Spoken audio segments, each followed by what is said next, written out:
আপনারা কি জানেন কুমড়োর অনেক গুণাগুণ থাকা সত্ত্বেও কুমড়ো অনেকেরই অপছন্দের সবজি। কিন্তু আজকের রেসিপিতে আমরা কুমড়োকে এমনভাবে তৈরি করব যে কুমড়ো অপছন্দ করার পরেও আপনি আঙ্গুল চেটে খেতে বাধ্য হবেন।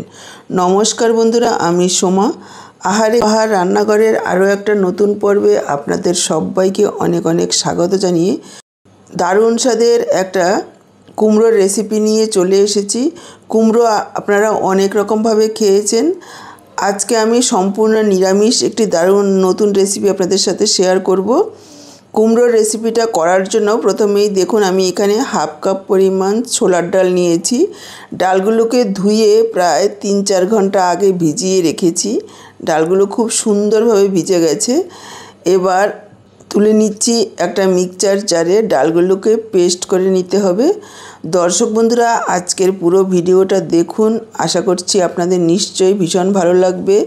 যদি ভালো লাগে অবশ্যই একটা লাইক করবেন, শেয়ার করবেন, আর ফেসবুক থেকে দেখে থাকলে পেজটাকে ফলো করবেন, ইউটিউব থেকে দেখে থাকলে চ্যানেলটাকে সাবস্ক্রাইব করবেন। ডালগুলোকে মিক্সচার জারে নিয়ে সাথে দিয়ে দিলাম হাফ ইঞ্চি আদা, আর দিয়ে দিচ্ছি 2টো কাঁচা লঙ্কা। ঝালটা আপনারা পরিমাণ বুঝে দেবেন। আর দিয়ে দিলাম ছোট কয়েক টুকরো নারকেল, মোটামুটি 2 টেবিল চামচ পরিমাণ হবে। এবার পরিমাণ মতো জল দিয়ে একটা পেস্ট বানিয়ে নিয়েছি। যতটা সম্ভব জলের পরিমাণটা কম দেওয়ারই চেষ্টা করবেন, এতে করে রেসিপিটা তৈরি করতে সুবিধা হবে। দেখুন ডালটাকে পেস্ট করে একটা বাটিতে ঢেলে সাইডে রাখলাম। আর ওই একই মিক্সচারের জারে আমি একটা মশলা রেডি করে নিচ্ছি। নিয়ে নিলাম 2টো শুকনো লঙ্কা, হাফ চা চামচ গোটা ধনে, হাফ চা চামচ গোটা জিরা, আর নিয়েছি হাফ চামচ মৌরি। মৌরিটা দেওয়ার কারণে এর স্বাদ অনেক গুণ বেড়ে যাবে। আর দিয়ে দিলাম 8-10টা কালো গোলমরিচ। প্রথমে শুকনো একটু গুঁড়ো করে নিয়েছি। তারপর দেখুন দিয়ে দিলাম হাফ ইঞ্চি আদা, আর 8-10টা কাজু টুকরো করে, আর দিয়েছি 8-10টা কিশমিশ, কয়েক টুকরো নারকেল, আর সাথে দিয়েছি একটা টমেটো। সব কিছু একসঙ্গে পেস্ট করে নিয়েছি পরিমাণ মতো জল দিয়ে। দেখুন এরকম একটা মিহি পেস্ট তৈরি করে নিতে হবে। গ্যাস অন করে কড়াই বসিয়ে দিয়েছি, আর 2 টেবিল চামচ পরিমাণ সাদা তেল দিয়ে দিলাম। তেল গরম হয়ে যাওয়ার পর এখানে আমি যোগ করে দিচ্ছি কেটে ধুয়ে রাখা আলু। এখানে 2টো মিডিয়াম সাইজের আলু খোসা ছাড়িয়ে আমি এইভাবে ডুমো ডুমো করে কেটে রেখেছি, দিয়ে দিলাম। আর তার মধ্যে দিয়েছি পরিমাণ মতো লবণ। আলুগুলোকে একটু ভেজে নেব। দিয়ে দিচ্ছি সামান্য একটু হলুদ গুঁড়ো। লবণ আর হলুদ দিয়ে প্রায় 3-4 মিনিট সময় নিয়ে আলুগুলোকে একেবারে লালচে করে ভেজে নিতে হবে। নাড়াচাড়া করে মিশিয়ে নিয়ে ঢাকা দিয়ে দিচ্ছি। আলুগুলো ভাজা হতে হতে এইদিকে দেখুন আমি নিয়েছি 1 টুকরো কুমড়ো। এখান থেকে আমি প্রায় 250 গ্রাম পরিমাণ কুমড়ো কেটে নিচ্ছি। পুরোটা কুমড়ো আমি নেব না। কুমড়োর পরিমাণ আপনারা নিজেদের প্রয়োজন অনুসারে কম বেশি করে নেবেন। এবার কুমড়োটাকে দেখুন খোসা ছাড়িয়ে ধুয়ে নিয়ে চলে আসলাম। আর নিয়েছি একটা ছোট গ্রেটার, সরু গ্রেটার নিয়েছি। সরু গ্রেটারের সাহায্যে গ্রেট করার চেষ্টা করবেন, এতে করে রান্নাটা করতে আমাদের সুবিধা হবে। এখানে হাফ কাপ ছোলার ডাল সাথে নিয়েছি, আর নিয়েছি 250 গ্রাম কুমড়ো। সেই পরিমাণ বুঝে কুমড়ো আর ডালের পরিমাণ বাড়িয়ে বা কমিয়ে নিতে হবে। এবার কুমড়োটাকে দেখুন গ্রেটার দিয়ে গ্রেট করে নিয়েছি। এবার যে ডালটা পেস্ট করে রেখেছিলাম তার মধ্যে দিয়ে দিলাম পরিমাণ মতো লবণ, সামান্য একটু হলুদ গুঁড়ো, দিয়ে দিচ্ছি হাফ চা চামচ পরিমাণ চিনি। একটু মিষ্টি দিলে খেতে ভালো লাগবে। আর দিয়ে দিলাম একটু গরম মশলার গুঁড়ো, হাফ চা চামচের থেকে কম পরিমাণে দিয়েছি। খুব ভালোভাবে মিশিয়ে নেব। সব কিছু খুব ভালোভাবে মিশিয়ে নেওয়ার পর এখানে আমি গ্রেট করে রাখা কুমড়োটা দিয়ে দিচ্ছি। কুমড়োটা দিয়েও খুব ভালোভাবে সব কিছু মিশিয়ে নিতে হবে। কুমড়োটা দিয়ে সব কিছু খুব ভালোভাবে মিশিয়ে নিয়েছি। তারপর দেখুন সামান্য 1 চিমটি খাওয়ার সোডা বা বেকিং সোডা এর মধ্যে দিয়ে দিলাম। দিয়ে আরও একবার মিশিয়ে নিলাম। বেকিং সোডাটা দেওয়ার পর খুব বেশি সময় রাখা যাবে না, দেখুন ফ্রাই প্যান বসিয়ে দিয়েছি আর দিয়ে দিলাম 2 চামচ সাদা তেল। তেলটাকে একটু ছড়িয়ে দিচ্ছি। আমি আজকে রান্নাটা সাদা তেলেই করছি, আপনারা চাইলে সর্ষের তেলেও করতে পারেন। ফ্রাই প্যান গরম হয়ে যাওয়ার পর মিশিয়ে রাখা কুমড়ো আর ডালের ব্যাটারটা এখানে দিয়ে দেব আর একটা খুন্তি অথবা স্প্যাচুলার সাহায্যে এভাবে একটু ছড়িয়ে দিতে হবে।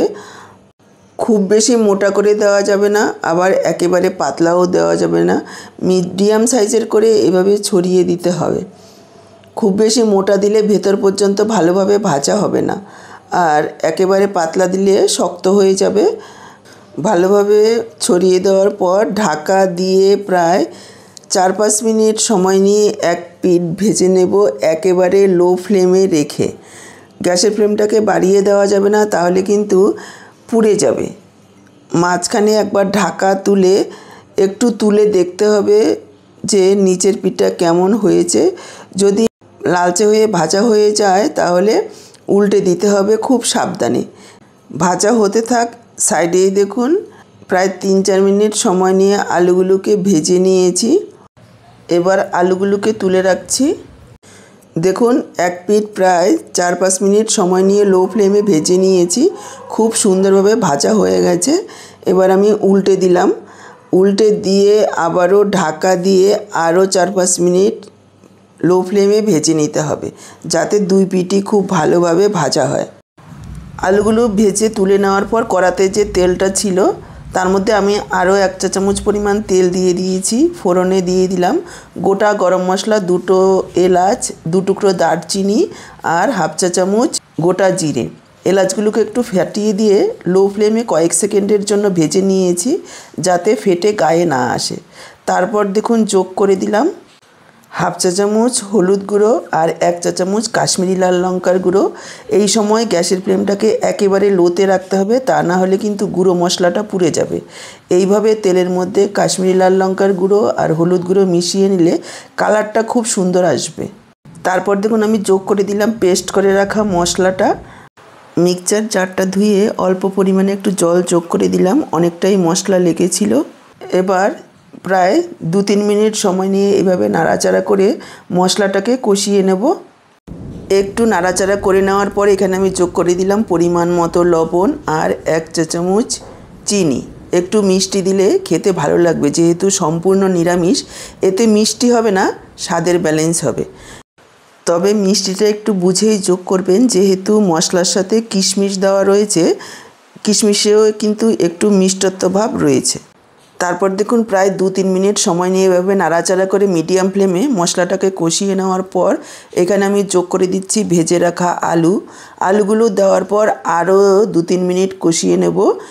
এখনও কিন্তু মশলাটা ভালোভাবে কষানো হয়নি। এভাবে আলুগুলো সাথে দিয়ে যদি মশলার সাথে কষানো হয় তাহলে আলুর ভিতরে মশলাটাও ঢুকবে আর মশলাটাও খুব ভালোভাবে কষানো হবে। দেখুন ঢাকা দিয়ে দিয়েছি, ঢাকা দিয়ে মশলাটাকে কষাবো। আর এদিকে প্রায় আরও 4-5 মিনিট লো ফ্লেমে কুমড়োর এই ধোকাটাকে ভেজে নিয়েছি। উল্টো পিঠটাও খুব সুন্দরভাবে ভাজা হয়ে গেছে।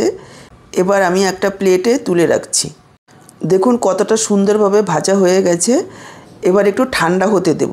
ঠান্ডা হওয়ার আগে কাটলে কিন্তু ভেঙে যাবে।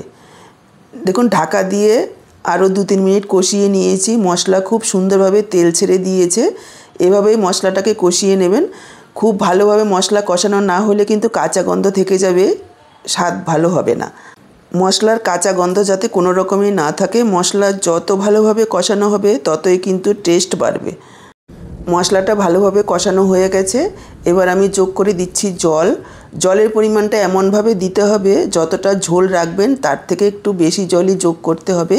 আমি এখানে 2 কাপ জল যোগ করে দিয়েছি। যেহেতু ছোলার ডাল দিয়ে করা রয়েছে ধোকাগুলো, জল কিন্তু অনেকটাই টেনে নেবে। পুরো ঝোল টেনে নেওয়ার পর যদি জল দেওয়া হয় তাহলে কিন্তু টেস্ট ভালো আসবে না। একবারে প্রথমেই জলটা দিয়ে দিতে হবে।